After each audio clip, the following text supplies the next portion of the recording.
이 시간 우리에게 주시는 하나님의 말씀은 고린도전서 15장 9절에서 10절입니다. 나는 사도 중에 가장 작은 자라. 나는 하나님의 교회를 받게 하였으므로 사도라 칭함 받기를 감당하지 못할 자니라.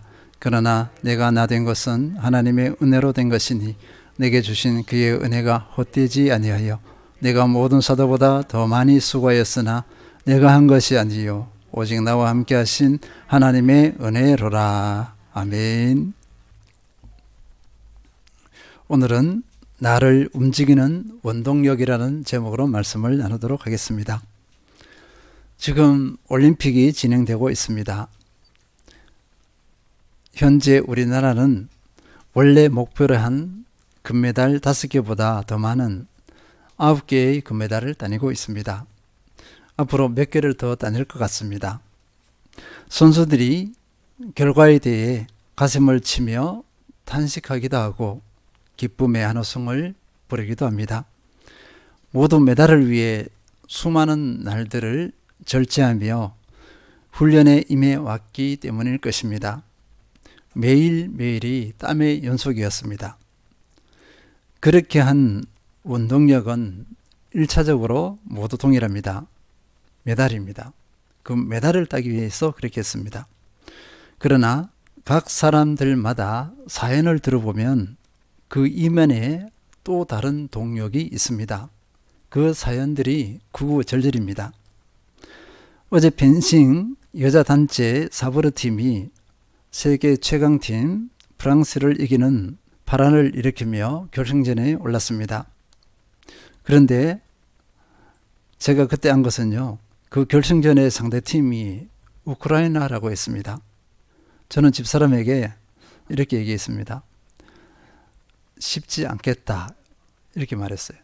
쉽지 않을 것이다. 우리가 프랑스를 압도적으로 이겼습니다. 예상 외예요. 그런데 우크라이나를 이기기가 쉽지 않겠다 이렇게 제가 말이 그냥 나왔습니다. 왜 그러냐면요, 우리 선수들을 악발이라고 했습니다. 아나운서가 악발이라 하더라고요. 그런데요, 우크라이나 선수들은요, 개인적인 동기 외에 조국을 위한 동기가 있습니다. 전쟁으로 고통받는 국민들에게 힘을 주고자 하는 열망이 있습니다. 죽기 살기로 경기에 임했을 것입니다. 새벽 시간이어서 경기를 보지 못했지만 아깝게 졌던 그 결과를 확인했습니다. 사람은 누구나 무엇을 하는 데는 목적과 이유가 있습니다. 그런데 겉으로 드러나는 이유와 목적 외에 더 본질적인 이유와 목적들이 있습니다. 우리는 이것을 원동력이라고 합니다. 이 원동력에 대해서 사전에서는 이렇게 설명하고 있습니다. 사물의 활동을 일으키는 근본이 되는 힘. 원동력은 사물의 활동을 일으킨다, 움직이게 하는 근본적인 힘이라고 했습니다. 그러면 그리스도인에게서 신앙과 신앙생활의 원동력은 무엇이겠습니까? 우리는 왜 이 시간에 예배를 드리고 있습니까? 왜 새벽과 심야 기도회의 자리에 서 있습니까? 그 자리가 만만하지 않은 자리입니다.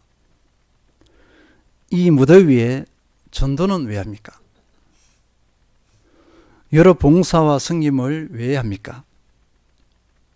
그리고 그 소중한 땀 흘려서 번 그 물질을 왜 헌금으로 기꺼이 내드립니까?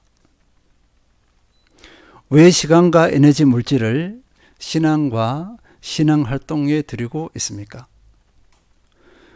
이 질문은 일정 주기로 꼭 해볼 필요가 있습니다. 오늘 본문 말씀은 그리스도인의 신앙의 원동력이 무엇인지를 구체적으로 보여주고 있습니다. 고린도전서 15장 9절. 나는 사도 중에 가장 작은 자라. 나는 하나님의 교회를 받게 하였으므로 사도라 칭함 받기를 감당하지 못할 자니라. 사도 바울은 자신이 어떤 존재인지를 분명히 밝히고 있습니다. 지금 사도 바울은요, 사도라 불리고 있어요. 그리고 생명을 살리고 세우는 일, 교회를 세우는 일에 헌신하고 있습니다. 그런데요, 자신은 다른 사도들에 비해 아무것도 아닌 존재이다 이렇게 밝히고 있습니다. 나는 사도 중에 가장 보잘것없는 사람입니다. 나의 과거의 이력은 이렇습니다. 나는 하나님의 교회를 박해했습니다. 그리스도인을 죽이는데 미친 사람처럼 가장 앞장섰던 사람이었습니다. 그렇기에 사도라 불릴 자격이 없습니다. 이렇게 고백하고 있는 거예요. 그럼에도 저는 사도가 되었습니다. 놀랍고 기이한 일이 아닐 수 없습니다. 이렇게 된 근거는요, 사도 바울이 부활하신 예수 그리스도를 만났기 때문입니다. 이 부활에 근거해서 자신이 이렇게 존재했다 이렇게 밝힌 것입니다. 예수 그리스도께서 나를 위해 십자가에 못 박혀 죽으시고 3일 만에 다시 살아나셨습니다. 그리고 나를 만나 주셨습니다. 사도 바울을 움직이는 원동력은 예수 그리스도의 죽으심과 부활, 그리고 예수님께서 자신을 만나 주신 것입니다.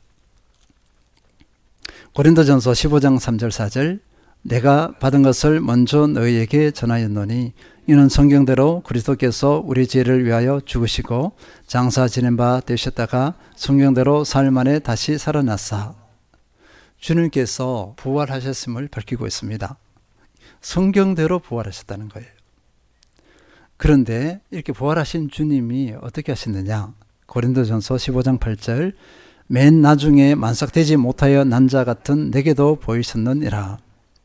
만삭되지 못하여 났다 이런 것은요, 우리가 너무나 잘 알고 있습니다. 조산입니다. 미숙아로 태어난 것 같은 나이입니다. 이렇게 한 거죠. 그리스도를 믿는 사람들을 죽이는데 가장 앞장섰던 자신에게 예수님께서 나타나셨습니다. 자신의 모든 고정관념, 신념 또는 믿음 체계를 깨뜨려 버렸습니다. 이 만남은 이렇게 특별한 사건이 되었습니다. 이것을 우리는 카이로스라고 합니다. 또 한편으로 이것을 은혜라고 표현합니다. 은혜는요, 값없이 거저 주시는 사랑, 나를 위해 죽으시고 부활하셔서 나를 보장하신 사랑, 아무것도 아닌 나, 죄인 중에 괴수인 나를 택하여 주신 것, 이것이 은혜입니다. 에베소서 1장 4, 5절 곧 창세전에 그리스도 안에서 우리를 택하사 우리로 사랑 안에서 그 앞에 거룩하고 흠이 없게 하시려고 그 기쁘신 뜻대로 우리를 예정하사 예수 그리스도로 말미암아 자기의 아들들이 되게 하셨으니. 이렇게 택하신 예수님께서 사도 바울을 찾아와 주셨습니다. 그리고 만나 주셨어요.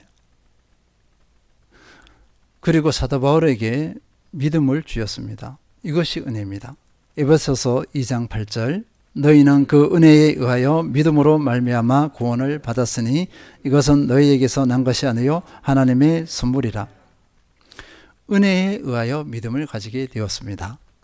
그러니까 믿음은 내 스스로에 의해서 믿음이 생겨나지 않습니다. 내 스스로 믿음을 고백하지 못합니다. 예수 그리스도의 죽으심과 부활을 고백하지 못해요. 하나님을 인정하는 것, 예수 그리스도를 인정하는 것, 내 스스로는 할 수 없습니다.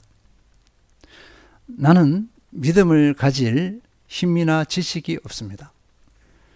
하나님께서 나를 택하시고 나에게 믿음을 주셔서 가능하게 되었습니다. 그래서 믿음도 은혜였습니다. 나는 공로 없습니다. 오직 하나님의 공로입니다. 믿음은 하나님의 공로로 내게 주어진 것입니다. 그리고 사명을 주셨습니다. 사도행전 9장 15절 주께서 이르시되 가라 이 사람은 내 이름을 이방인과 임금들과 이스라엘 자손들에게 전하기 위하여 택한 나의 그릇이라. 참으로 감격이 아닐 수 없습니다. 그렇게 하나님을 대적했던 자신을 하나님의 놀라우신 섭리로 택하셔서 하나님의 뜻과 목적을 이루는 도구로 삼으셨습니다. 이 택함이 없었으면 사도 바울은 어떤 존재가 되었을까요? 저주입니다. 가장 저주받을 인물이 되었을 것입니다.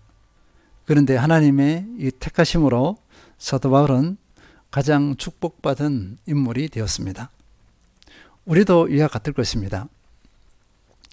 오로지 하나님의 은혜의 손길이었습니다. 실제로 이 은혜면 족합니다.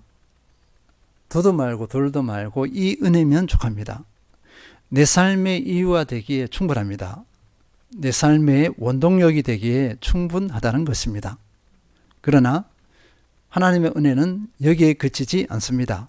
고린도전서 15장 10절 그러나 내가 나된 것은 하나님의 은혜로 된 것이니 내게 주신 그의 은혜가 헛되지 아니하여 내가 모든 사도보다 더 많이 수고했으나 내가 한 것이 아니요 오직 나와 함께 하신 하나님의 은혜로라. 내가 나된 것은 이렇게 했습니다. 내가 나된 것은 이것이 무엇을 말씀하냐면요. 사도 바울의 현재 모습을 의미합니다. 지금 사도로서 사명을 수행하고 있는 현재 모습을 의미한다는 것입니다. 부르심의 은혜, 택하심의 은혜뿐만 아니라 부르심 이후에도 하나님의 은혜가 넘쳐났다는 것입니다. 지금 사도로서 생명을 살리고 세우는 사명, 교회를 살리고 세우는 사명에 온전히 헌신하고 있습니다. 누구보다도 잘 감당하고 있어요. 그런데 사도 바울이 그렇게 할 수 있었던 원인은, 근거는 오직 하나님의 은혜입니다. 이렇게 고백한 것입니다. 현재 나를 만든 것은 하나님의 은혜입니다. 오직 하나님의 은혜입니다.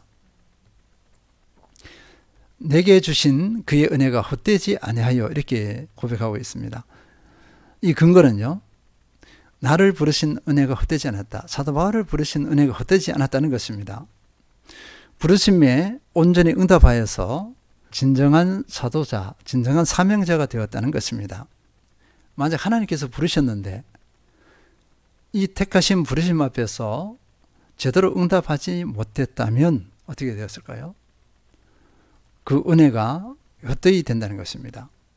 사도 바울은 자신의 부르심이 헛되이 되지 않았다 이렇게 고백한 것은 하나님의 함께 하심으로 이 부르심이 합당한 삶을 살게 되었다 이렇게 고백하고 있어요. 그런데 그게 내 힘으로 된 것이 아니라는 것입니다.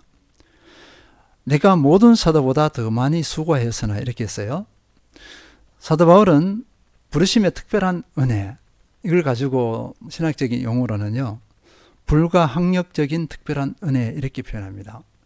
불가항력적이라는 것은 뭐냐면 사도 바울이 거부할 수 없어요. 사람이 여태부터 자기가 선택하고 결정할 수 있는 영역이 아니에요.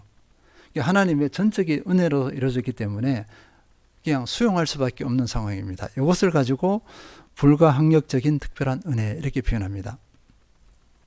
이 불가항력적인 특별한 은혜 앞에서 사도 바울은요, 다른 모든 사도들보다 더 많이 수고했다 이렇게 고백하고 있습니다. 이 표현 자체가 어떻게 보면 민망할 수가 있어요. 어떻게 난 다른 사도들보다 더 많이 수고했습니다. 좀 비교하는 것 같기도 합니다. 그런데 이 사도 바울의 고백은요, 객관적으로 보더라도 실제로 비교한 것이 아니에요. 비교한 것이 아니라 은혜를 드러내기 위해서 비유적으로 표현했을 뿐입니다. 실제로 객관적으로 보더라도 사도 바울은 참으로 많이 수고했어요. 많은 열매를 맺었습니다. 열매로 따지자면은 다른 사도들이 맺은 열매를 합한 것보다 더 많을 수도 있어요. 엄청납니다. 엄청나. 그래서 우리는 이거 비교의 관점으로 바라보면 안 되겠습니다. 은혜를 드러내기 위해서 이렇게 인용한 것 뿐이에요.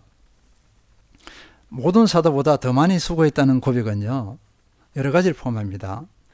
부르심 앞에서 헌신, 그 대가 지불이에요. 그리고 부르심 앞에서의 고난, 수많은 고난이 있었습니다. 우리는 서신서들을 보면서 사도 바울이 얼마나 고생했는지 잘 알고 있어요. 죽을 고비, 매 맞는 거, 헐벗는 거, 굶주림, 갖가지 수없는 그 과정을 다 거쳤습니다. 그리고 부르심 앞에서의 열매, 살리고 세우는 열매, 교회를 세우는 열매예요. 사도 바울이 가는 곳마다 교회가 세워졌어요. 유럽을 정복하는 과정이었습니다. 전초기지를 다 형성했어요. 그런데 사도 바울은 이렇게 고백했습니다. 내가 모든 사도보다 더 많이 수고하였으나 내가 한 것이 아니요 오직 나와 함께 하신 하나님의 은혜로라. 내가 이렇게 할 수 있었던 것은 나와 함께 하신 하나님의 은혜였습니다. 내가 한 것이 아닙니다. 내 힘으로 한 것이 아닙니다. 이렇게 고백했어요.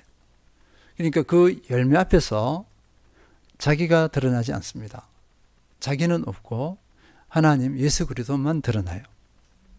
하나님께서 모든 것을 계획하셨습니다. 그리고 나와 함께 하시며 힘을 주시고 도와주시고 인도하시고 보호하셨습니다. 저는 그저 순종하였을 따름입니다. 이 순종도 내 힘이 아니라 오직 하나님의 은혜였습니다. 이렇게 고백하고 있습니다. 사도 바울의 이 고백에는요, 현재 자신의 모습이 나타나 있습니다. 그러나 그 자신의 모습 속에서 자신은 나타나지 않습니다. 오직 하나님만, 그리스도만 나타납니다. 그리고 은혜가 원동력이기 때문에 이 많은 열매, 이 수고 앞에서 부작용이 일어나지 않았습니다. 독일의 가장 유명한 축구팀, 잘하는 팀이 우리나라에 왔어요. 그 팀에 우리나라 김민재 선수가 있습니다. 그런데요, 이 팀이 와보니까, 감독도 와보니까 김민재 선수의 인기가 너무나 상상 초월이에요. 그래서 그 감독이 뭐라 그러는지 아세요? 김민재 선수가 이 인기를 어떻게 감당하려나, 어떻게 감당하고 있나, 이렇게 했어요. 그 인기 앞에 겸손하게 자신을 지킬 수 있는가 하는 거예요. 축구를 제대로 할 수 있는가 이거예요. 사도 바울은요, 이런 상황입니다. 그 업적이나 열매들, 그 모든 과정들이 비교할 수 없을 만큼 탁월함의 수준이에요. 보통은 이 상황 가운데서 자신을 지키기가 쉽지 않습니다. 교만해진다거나 비교한다거나 판단 정지한다거나 하는 일들이 막 나타납니다. 그리고 자기를 우상화하는 일이 다반사로 일어날 것이에요. 근데 사도 바울에게서는 이런 것이 조금도 일어나지 않았습니다. 왜 그랬을까요? 은혜의식입니다. 은혜의식. 내가 한 것이 아니라 하나님께서 하셨다. 이 마음의 고백과 확신이 있었기 때문에 자기를 드러낼 수가 없어요. 나타나지 않습니다. 그리고 때로는 사도 바울에게 다가온 고난을 어떻게 받아들였냐면요, 하나님의 계획으로 받아들였습니다. 하나님의 계획의 일부분이기 때문에 그 고난 앞에서 좌절하거나 절망하지 않았습니다. 왜 사도 바울은 이렇게 그 태도에서 승리할 수 있었을까? 오직 은혜 충만입니다. 은혜로 충만했기 때문에 그렇습니다. 은혜가 사도 바울을 움직이는 원동력이었기 때문에 그렇습니다. 자신의 힘, 경험들은 보이지 않습니다. 자신은 드러나지 않습니다. 또 행위가 드러나지 않습니다. 은혜로 했기 때문입니다. 은혜 충만으로 성령님께서 인도하시는 대로 순종하였기 때문입니다. 은혜는 신앙의 원동력입니다. 은혜는 또한 삶의 원동력입니다. 설명이 필요 없습니다. 은혜의 깊이와 그 크기에 따라서 그 사람의 신앙의 모습이 나타납니다. 은혜의 핵심은 사랑입니다. 값없이 거둬주시는 사랑이에요. 사도 바울은 몸으로 체험했기 때문에 에베소 성도들을 위해서 이렇게 기도했습니다.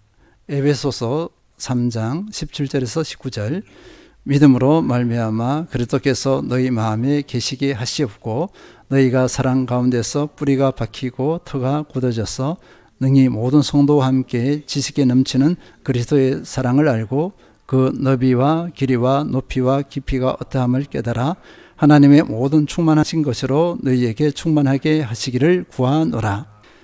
사랑 가운데서 뿌리가 박히고 터가 굳어져서 했습니다. 건강한 신앙의 기초는 사랑과 은혜라는 것입니다. 이것을 위해서 에베소 교회를 위해서 간절하게 기도했습니다. 그리고 그리스도의 사랑을 알고 하나님의 사랑의 너비와 길이와 높이와 깊이가 어떠함을 깨달아 했습니다. 한마디로 말하면 사랑의 깊이, 은혜의 깊이를 다하라는 것입니다. 은혜의 깊이를 다할 때 하나님의 모든 충만하신 것을 누릴 수가 있어요. 하나님의 어떠하심의 그 모든 은혜를 충만하게 누릴 수가 있습니다. 일할 때 기쁨, 만족, 행복은 이루 말할 수 없습니다. 당연히요. 나는 없고 오직 그리스도만 나타납니다. 내 힘이 들어갈 여지가 없습니다.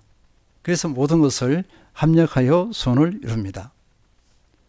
그런데요, 우리는 종종 실수를 하는 경우가 있습니다. 은혜 없이 행위로 은혜를 증명하려는 경향이 있다는 것입니다. 우리 사람들은요, 은혜가 있으면 은혜가 미는 힘으로써 건강한 신앙의 행위와 열심, 열정이 나타납니다. 이것이 바람직한 거예요. 사도 바울이 그랬던 것처럼 그게 바람직한데, 때로는 은혜가 부족할 때 어떻게 할까요? 은혜가 부족하는데 은혜를 증명하려고 해요. 근데 어떻게 하냐면 행위로서 은혜를 증명하려고 합니다. 은혜가 약해지면 행위로서 증명한다. 이럴 경우 어떻게 되냐면요, 부자연스럽습니다. 우리 기계에 기름을 칠하지 않는 것 같아요. 이렇게 뻑뻑해요. 늘 부딪히고 늘 내면의 갈등이 있습니다. 그리고 관계의 어려움을 겪어요. 관계에서도 부딪혀요. 아무리 겸손하려고 해도 겸손해지지 않습니다. 할 수가 없어요. 마음은 점점 높아집니다. 아무도 높아진 그 마음을 제어할 수가 없어요. 결국 어떻게 되냐면요, 은혜 없이 행위로서 은혜를 증명하려고 하는 경우가 일정 시간이 지나면 아무 쓸모짝이 없는 그런 존재가 되어버립니다. 하나님께서 나를 사용할 수 없어요. 하나님께서 사도 바울을 왜 사용할 수 있었을까요? 은혜 의식 때문입니다. 은혜의 깊이와 넓이를 더했기 때문에 늘 하나님과 온전히 동행할 수 있었고, 그 은혜 아래서 순종했어요. 다른 거 없어요. 순종했습니다. 그런데 은혜 없이 행위를 하려면 그 행위를 계속 드러내요. 행위가 자기를 계속 가만두지 않아요. 그 행위 때문에 힘들어합니다. 그리고 은혜 없는 열심의 사람으로 인해서 교회는 힘들어합니다. 많은 분란이 일어날 수가 있어요. 그 행위는요, 은혜의 힘이 아니었잖아요. 은혜가 원동력이 아니었기 때문에 내 힘에서 나오는 것입니다. 결국요, 행위로는 은혜를 증명할 수 없습니다. 행위로 은혜를 증명하면 안 돼요. 은혜의 힘에 의해서 자연스럽게 나온 행위, 그것이 온전한 것이 됩니다. 그래서 사도 바울은 은혜를 키우라고 강력하게 권면하고 있습니다. 은혜를 키운다는 게 말이 맞나요? 이렇게 해요. 그런데 이 말이 맞습니다. 하나님께서 주신 은혜는 이미 이만해요. 이렇게 큽니다. 그런데 우리가 은혜를 이만큼 깨닫고 이해하고 있는 것이 아니에요. 은혜를 요만치만 지금 깨닫고 누리고 있어요. 그래서 사도 바울은 이미 주어진 이 큰 은혜를 더 깊이 누려가기를 원해요. 더 깨달아가고 누려가기를 원합니다. 그래서 우리 평생 우리 하나님께서 부르실 때까지 은혜의 깊이와 넓이를 더해야 돼요. 이것을 가지고 날마다 새롭게 된다, 이렇게 표현합니다. 이때 행복이 있어요. 충만한 기쁨이 있습니다. 하나님께서 우리에게 원하시는 것은 이 은혜를 누리는 겁니다. 그리고 우리는 또 이렇게 오해할 수 있습니다. 야고보서에서 행함을 강조하지 않습니까? 이렇게 오해할 수가 있어요. 그러나 야고보서에서 그 행함은요, 율법적인 행위가 아닙니다. 야고보서 2장 15에서 17절, 만일 형제나 자매가 헐벗고 일용할 양식이 없는데 너희 중에 누구든지 그에게 이르되 평안히 가라, 덥게 하라, 배부르게 하라 하며 그 몸에 쓸 것을 주지 아니하면 무슨 유익이 있으리요? 이와 같이 행함이 없는 믿음은 그 자체가 죽은 것이라. 헐벗고 일용할 양식이 없는 사람, 극히 가난한 사람이에요. 지금 하루 입에 풀칠하기도 힘든 사람들입니다. 이런 사람 앞에 평안하라, 배부르라 이렇게 하면서 그 사람의 필요를 채워주지 않고 그냥 돌려보내요. 이것에 대해서 책망하고 있습니다. 사랑의 부재예요. 사랑의 부재. 이 사랑의 부재는 은혜의 부재와 같아요. 야고보서에서 행함은요, 사랑의 행함, 은혜의 행함을 의미합니다. 열심히 기도하고 열심히 말씀 생활하고요, 예배드려서. 그런데 사랑의 실천이 없어요. 그러면 그 믿음과 경건은 흠이 있다는 것입니다. 그래서 이와 같이 행함이 없는 믿음은 그 자체가 죽은 것이라 했어요. 여기서 행함이 없는 믿음은요, 은혜가 없는 것을 의미해요. 은혜가 없기 때문에 사랑을 실천할 수가 없습니다. 은혜가 없으면 사랑을 실천 못해요. 야고보서에서 행함은요, 사랑의 행함이에요. 말씀 많이 읽고 기도 많이 하고 이것을 의미하는 것이 아닙니다. 물론 그거 다가 아니라고 할 수 없지만 말씀 생활, 기도 생활을 많이 했으면, 예배 생활을 많이 했으면 은혜가 커져야 된다는 거예요. 사랑의 실천이 더 많아져야 된다는 것입니다. 이것을 의미해요. 그런데 그 사랑의 실천이 없다. 야고보서 2장 26절, 영혼 없는 몸이 죽은 것 같이 행함이 없는 믿음은 죽은 것이라. 은혜가 없어서, 은혜가 미약해서 사랑의 실천을 행하지 못해서, 그러면 그것은 영혼 없는 몸과 같아요. 그 믿음은 죽은 것이라. 그 믿음은 거짓 것이다. 이렇게 합니다. 그 믿음은 흠이 있다. 이렇게 말씀하고 있습니다. 반면에 은혜가 커지고 은혜가 깊어지면 사랑의 행함을 촉진시킵니다.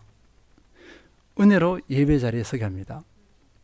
내 행위, 내 힘으로 예배 자리에 서는 게 아니에요. 은혜로 기도 생활을 하게 합니다. 은혜로 말씀 생활을 하게 합니다. 은혜로 살리고 세우는 전도에 임하게 합니다. 은혜로 봉사와 섬김의 자리로 나가게 합니다. 은혜로 헌금을 하게 합니다. 은혜가 그 행함을 어떻게 하죠? 떠밀어요.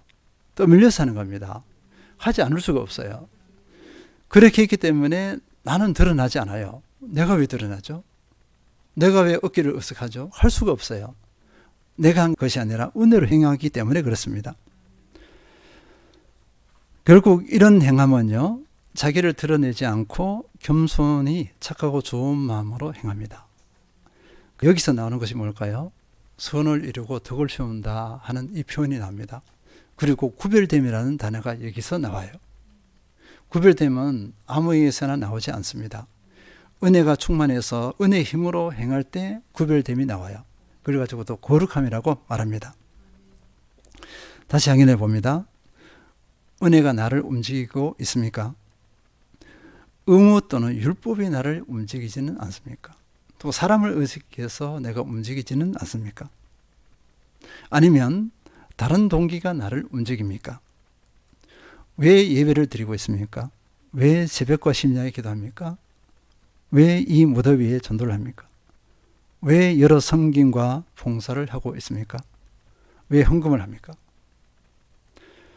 은혜로 행함을 증명하는 것이 선을 이루고 덕을 세웁니다. 은혜의 깊이와 넓이를 더하며 이 은혜가 나를 움직이는 동력이 되어서 나를 온전하고 합당한 그리스도인으로 세워지는 모든 성도님들 되시길 축원드립니다.